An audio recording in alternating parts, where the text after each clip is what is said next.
me tell you something, brother. Seth Rollins does not, or he's not Seth a Rollins he's not a Hulkamaniac. is not a Hulkamaniac by any means. He was on, I think it was Good Morning Football today, one of the few clips I saw. Yeah. And they asked him about Hulk Hogan being booed at the premiere of Raw on Netflix. And I already pretty much Seth summed up by saying he's getting what he deserves. Mm-hmm. And I like how he did bring this up too, because I feel a lot of people share the same feeling, is that he was the one that got us into wrestling. He is the one that, he's the reason that we are doing all this. We're wrestling fans. Some people are wrestlers, all that. But it doesn't excuse the actions of the man, behind the gimmick. And that's why it's getting booed. Your actions have consequences. I couldn't agree more with Seth. And as Sheiky Baby always says, fuck the Hulk Hogan. I think it's funny that there are more wrestlers that are willing to speak out and say these things now. Like that they're not afraid about, oh, what's going to happen if I say this? Like, what are the repercussions going to be? And I think that the timing is great because Hulk was on Pat McAfee earlier this week, which is another reason why. Come on, Pat, but Hulk. He made a dig.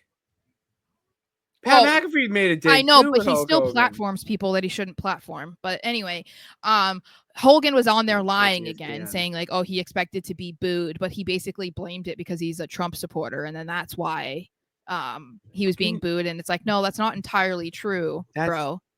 It's part of the reason. He also said he woke up to 13 billion impressions. Yeah, whatever, bro. So that's the thing is like, I don't know. I don't know if there's 13 billion people. No.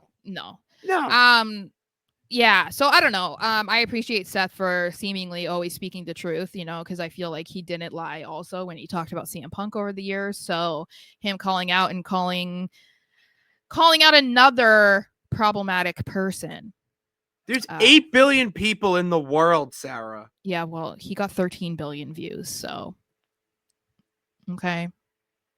All right, I can't. Yeah, but see, like, I think that it's so different because of how he goes about it. Like, I don't want to get political, but like, I didn't necessarily appreciate that he had him on his podcast or whatever. However, he's not on Fox News. He's not like saying all these crazy things, and he doesn't have this like sketchy history in the same way. I think the only reason that's part of the reason why Hogan is being booed right now, but there's so much other stuff that he's getting booed for. So that's just like the latest reason. He just lacks self-awareness. Undertaker didn't go out on stage and say insulting things about the other candidate. Do you remember that? Yeah, or threaten violence. That's what I mean. Like Hulk Hogan, Taker just had Trump on his podcast, I would assume, for business reasons, beneficial reasons for the podcast. I get that. But he's not well respected in the industry than Hulk is. So because of the way he's doing things, correct. Yes. Well, but also just his career.